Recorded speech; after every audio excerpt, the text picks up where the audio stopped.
अस्सलाम वालेकुम dear students, मैं हूं हैदर अली और आज हम स्टार्ट करने जा रहे हैं 9th केमिस्ट्री का chapter number 2 the structure of atoms. तो आज का हमारा जो टॉपिक है वो है रदरफोर्ड एटॉमिक मॉडल। तो रदरफोर्ड एटॉमिक मॉडल जो है इसने एक एक्सपेरिमेंट किया था गोल्ड फ्यूल के सोने के जो वर्क हैं उनके ऊपर, जो एटम जो है उसका स्ट्रक्चर को डिटरमाइन करने के लिए कि उसका स्ट्रक्चर किस तरह का होता है। तो इससे पहले जो है 1897 या 1900 उसके अंदर एक जे थॉमसन ने एक अपना मॉडल पेश किया था जिसको थ्योरी पेश की थी, जिसको यानी कि प्लम पुडिंग थ्योरी का नाम दिया गया था। तो उसके अंदर उसने कहा था, जिसका मैंने यहाँ पे कुछ स्ट्रक्चर बना रखा है, उसने कहा था कि जो इलेक्ट्रॉन्स होते हैं एटम्स के अंदर वो रिबाउंस होते हैं या गिरे हुए होते हैं, जो पॉजिटिव चार्जेस हैं प्रोटॉन्स की तरह गिरे हुए होते हैं।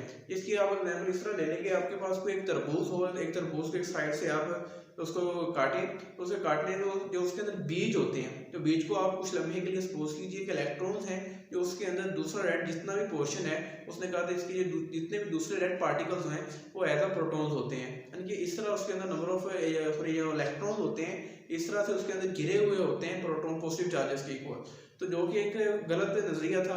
इसी चीज़ को डिटरमाइन करने के लिए रदरफोर्ड ने 1911 के अंदर अपना एक मॉडल पेश किया। तो उसने मॉडल को एक्सपेरिमेंट करने के लिए उसने गोल्ड की जो है गोल्ड फ्यूल उसको लिया, जिसकी थिकनेस थी 0.4 सेंटीमीटर। तो इसके अंदर इसकी यानी जो लंबाई थी, उसके बाद उसने इसको एक फोटोग्राफिक फिल्म या जिंक सल्फाइड की एक लगाई, जिसके ऊपर उसने इसके रेडिएशंस को या उसके अंदर जो रेडिएशन जो है अल्फा पार्टिकल्स को गुजारा, उसको यानी कि ऑब्जर्व किया था। तो अल्फा पार्टिकल्स क्या होते हैं? ये ऐसे पार्टिकल होती हैं, असल में ये रेडिएशन होती हैं, यानी कि जब आप ये न्यूक्लियर रिएक्शन करवाते हैं, न्यूक्लियर रिएक्शन में दो तरह के होते हैं, डिफ्यूजन में या उनके अंदर फ्यूजन होती है, ठीक है। यानी कि जब न्यूक्लियर एक दूसरे के साथ मर्ज करके बन जाते हैं, मर्ज करके एक बड़ा न्यूक्लियस बना देते हैं, या फिर उसके नतीजे में एक बड़ा न्यूक्लियस जो होता है टूट के छोटे न्यूक्लियस के अंदर कन्वर्ट हो जाता है। तो इसके नतीजे में जो रेडिएशन के निकलती हैं या एनर्जी निकलती है उसको रेडिएशन बोलते हैं, और उसके अंदर जो रेडिएशन आगे डिफरेंट होती हैं, तो उसके अंदर जो पॉजिटिवली चार्ज है अल्फा पार्टिकल्स होते हैं, उसने इनको इस सोने के औराक पे से गुजारा। जब उसके सोने के औराक में से गुजारा तो उसने ऑब्जर्व किया कि इसके अंदर से बहुत सारे पार्टिकल जो हैं बगैर किसी तरफ को, यानी बगैर किसी झुकाव के बिल्कुल सीधे गुजरते जा रहे हैं। यानी कि इस तरह से आप सपोज करें आपके पास ये एक थिकनेस है, यानी कि सोने का औराक है, इधर से मैं फॉल करवाता हूँ रेडिएशन को, अल्फा पार्टिकल्स को, तो इसमें से अंदर से आसानी से गुजरते जा रहे हैं। तो इसका मतलब उसके कहा कि ये वो जितने भी पार्टिकल्स थे, ऑलमोस्ट सारे नहीं, ऑलमोस्ट जो पार्टिकल जो थे तकरीबन अक्सरियत उसमें से बगैर किसी तरफ मुड़े हुए, जब इनकी ऑब्जर्व भी कर रहा था तो उसके अंदर से बिल्कुल सीधे स्ट्रेट गुजर गए बगैर किसी जानब को मुड़े। तो कुछ पार्टिकल जो है उनके जो झुकाव था एक बहुत बड़े एंगल्स के ऊपर हुआ, ठीक है, और कुछ बिल्कुल वापस आ गए। इन दो चीज़ों को उसने इसके अंदर ऑब्जर्व किया कि डिफ्लेक्शन हुई है, ठीक है, एक बहुत लार्ज पैमाने पर हुई है, एक बिल्कुल वापस हम मुड़ के आ गए हैं। तो दूसरी ऑब्जर्व उसने ये किया, बहुत सारे पार्टिकल उसमें बगैर किसी जानिब मुड़े हुए गुजर गए। तो ये उसकी ऑब्जर्वेशन थी। तो आगे हम उसके बाद उसने उसके कुछ रिजल्ट्स दिए, यानी कि इसके अंदर रिजल्ट्स की अगर बात करें तो रिजल्ट के अंदर उसने कहा कि भाई बहुत सारे पार्टिकल जो है इसके अंदर से गुजरते जा रहे हैं। इसका मतलब यह है कि इसका मोस्ट पार्टिकल यानी कि इसका मोस्ट पार्ट है एटम का वो ज़्यादातर खाली होता है, ठीक है। तो इसको मैंने नाम दिया कि major part of an atom is an empty, यानी कि उसका बहुत सारा एटम का पार्ट जो है बहुत सारा खाली होता है, यानी कि उसके अंदर सिर्फ इलेक्ट्रॉन्स होते हैं, यानी कि कहने के प्रोटॉन हर जगह पे उसका मास नहीं पाया जा रहा है, वो कहीं पे होते हैं।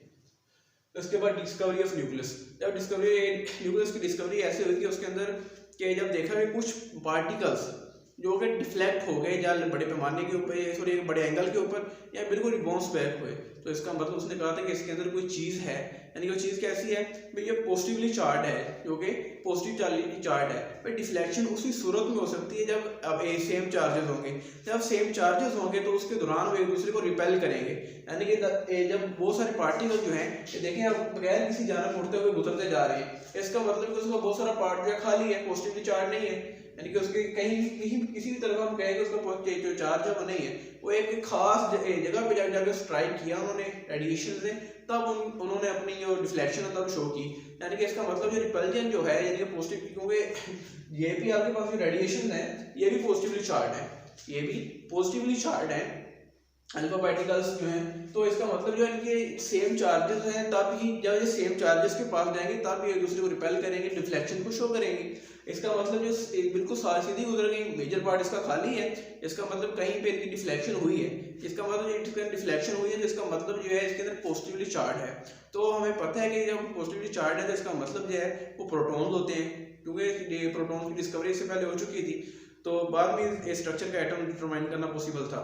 तो जब हम एटम पॉजिटिव चार्ज होते हैं वो न्यूक्लियस में पाए जाते हैं, इसका मतलब भी पॉजिटिव चार्ज है। इसी वजह से दोनों की रिपल्जन की वजह से उन्होंने पॉजिटिव रिपल्जन की वजह से एक डिफ्लेक्शन को शो किया है। अब डिफ्लेक्शन को शो किया तो इसका मतलब कि उसके अंदर कुछ पॉजिटिव चार्ज पार्टिकल्स भी हैं, जिसको न्यूक्लियस का नाम दिया गया।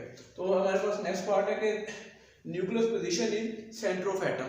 चूंकि जब वो उस चीज़ को यानी कि देख रहा था, जब उसने ऑब्जर्वेशन के बाद में जब देखा तो डिफ्लेक्शन जो है खास है जो उन रेडिएशन की हुई है जो कि बिल्कुल उसके दरमियान में रेडिएशन पास है, यानी कि जो एटम है उसके दरमियान में से गुजर रही थी। जब उसके दरमियान में से गुजर रही थी इसका मतलब ये हुआ कि भाई उसका सेंटर जो सॉरी न्यूक्लियस की जो पोजीशन है उसके सेंटर में है। तो हमारे पास नेक्स्ट पॉइंट है भाई कुछ जो पार्टिकल्स है बिल्कुल वापस मुड़ गए, यानी कि जब बिल्कुल वापस मुड़ के आए तो इसका मतलब ये था कि उसका जो न्यूक्लियस है एटम का वो बहुत हार्ड है और डेंस भी है, यानी कि उसमें से अल्फा पार्टिकल्स का पास करना पॉसिबल नहीं था, तो इसलिए वो बिल्कुल 180 के डिग्री पे बिल्कुल वापस रिबाउंस हो गई। तो नेक्स्ट हमारे पास size of atom is very small. जो एटम का साइज होता है वो भी साइज ऑफ एटम या साइज ऑफ न्यूक्लियस। अगर हम न्यूक्लियस की बात करें तो न्यूक्लियस के बिल्कुल सेंटर में पाया जा रहा है, इसका मतलब ज्यादातर पार्ट उसका खाली है एटम का, तो इसका मतलब कि उसका ये ज्यादातर हिस्सा है वो क्या है भाई क्या होगा, यानी कि जो न्यूक्लियस का साइज है वो बिल्कुल स्मॉल होगा, बिल्कुल छोटा होगा। यहाँ पे आप साइज ऑफ एटम में साइज ऑफ न्यूक्लियस कर लें, ठीक है। तो यानी कि बहुत सारे पार्टिकल्स में डिफ्लेक्शन शो होने की कोशिश ही पैमाने यानी कुछ एंगल्स के ऊपर उन्होंने शो की है, और जब एक खास किस्म की पोजीशन के साथ जब स्ट्राइक की है, इसका मतलब कि ज़्यादा पार्टिकल उसमें से बिल्कुल किसी जानब मुड़े गुजर गए हैं। जब वो गुजर गए हैं तो इसका मतलब ये हुआ कि ज़्यादा पार्ट उसका खाली और कुछ पैमाने पर हुआ, तो उसका मतलब कि न्यूक्लियस का जो साइज है वो बहुत छोटा है। आगे whole mass of an atom is nucleus, यानी कि इसका ज्यादातर मास, क्योंकि हमें पता है इलेक्ट्रॉन्स का जो मास होता है वो 1836 टाइम जो है वो लेस देन होता है as compare to mass of proton.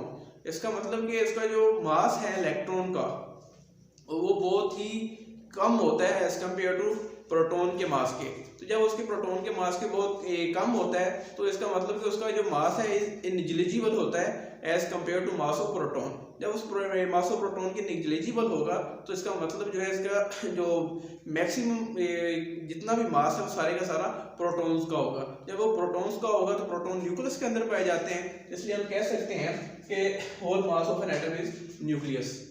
अभी हमारे पास नेक्स्ट पॉइंट है electrons revolve around the nucleus, यानी कि इलेक्ट्रॉन्स जो हैं वो न्यूक्लियस के गिर्द में मूव करते हैं। वो भाई क्योंकि अगर न्यूक्लियस के अंदर होते तो एक दूसरे को अट्रैक्ट करते, इसका मतलब उनके दरमियान में अट्रैक्शन नहीं हो रही तो रिपल्जन हो रही है, बल्कि जब न्यूक्लियस के दौरान गई तो इसका मतलब जो है उसके इलेक्ट्रॉन जो है वो रिवॉल्व करते हैं अराउंड द न्यूक्लियस।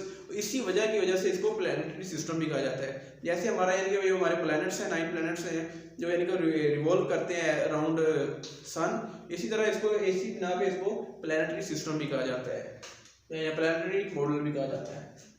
उसके बाद नेक्स्ट पॉइंट है N atom is a neutral, यानी कि एक एटम जो है एक न्यूट्रल होता है, यानी कि उसके ऊपर किसी भी किस्म का कोई चार्ज नहीं होता। यानी कि हम यूँ कह सकते हैं कि इसके अंदर जो नंबर ऑफ यानी कि नेगेटिवली चार्ज पार्टिकल्स और पॉजिटिवली चार्ज पार्टिकल्स ये इनकी जो तादाद है यानी कि इलेक्ट्रॉन्स की और प्रोटॉन्स की वो इक्वल होती है।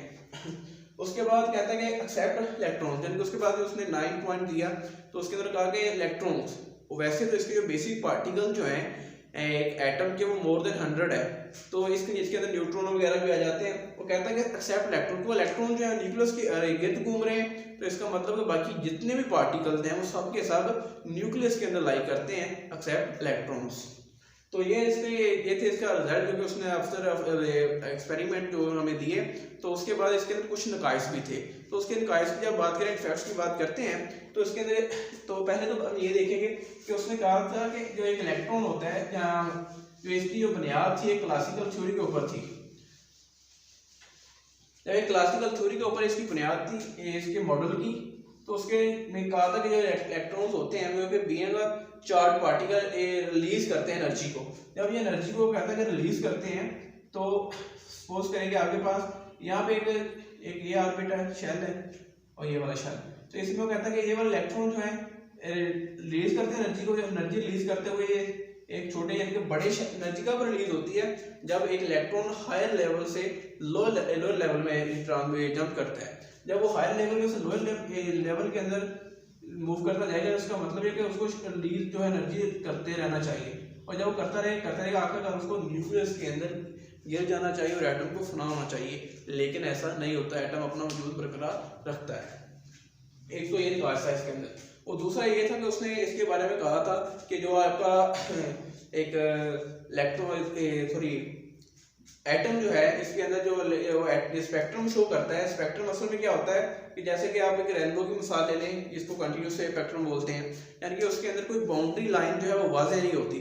उनके दरमियान में हम कोई बाउंड्री नहीं बता सकते कि भाई एक रेनबो देखें उसके अंदर एक कलर के साथ दूसरा कलर शुरू हो जाता है, यानी कि उनके दरमियान में कोई खास किस्म की बाउंड्री नहीं होती। उसने कहा था कि ये इस तरह का यानी कि स्पेक्ट्रम शो करते हैं, लेकिन जब उसको मजीद उसके ऊपर एक्सपेरिमेंट किए गए तो उससे ऑब्जर्व ये हुआ कि ये लाइन स्पेक्ट्रम शो करते हैं अगेंस्ट ब्राइट और डार्क लाइंस।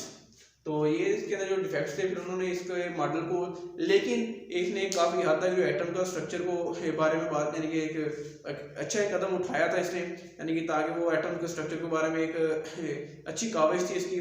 तो जिसके बारे में इसके बाद मजीद जो है उसके बाद नील बोहर ने अपनी थ्योरी दी, उसके बाद जिगजैग वाली थ्योरी भी आई। तो यूँ कह लेंगे इसके बाद जो है कि स्ट्रक्चर का एटम इसके थ्योरी के बाद बेशक ये बिल्कुल ठीक नहीं था, लेकिन इसने जो प्लम पुडिंग थ्योरी थी उसको फेल किया, उसके बाद जो थ्योरी थी उसको गलत किया। उसके बाद जो है नेक्स्ट मजीद इसके बारे में हमें यानी कि थ्योरीज के ऊपर यानी रिसर्च करने के ऊपर उभारा। तो ये था हमारा आज का लेक्चर। तो अगर आपको इसमें किसी चीज़ की समझ या किसी तरह का कोई क्वेश्चन हो तो वो हमारे साथ कमेंट बॉक्स में पूछ सकते हैं। तो कल मिलते हैं एक नई वीडियो के साथ, एक नए टॉपिक के साथ। तब तक के लिए इजाज़त दीजिए। अल्लाह हाफिज़।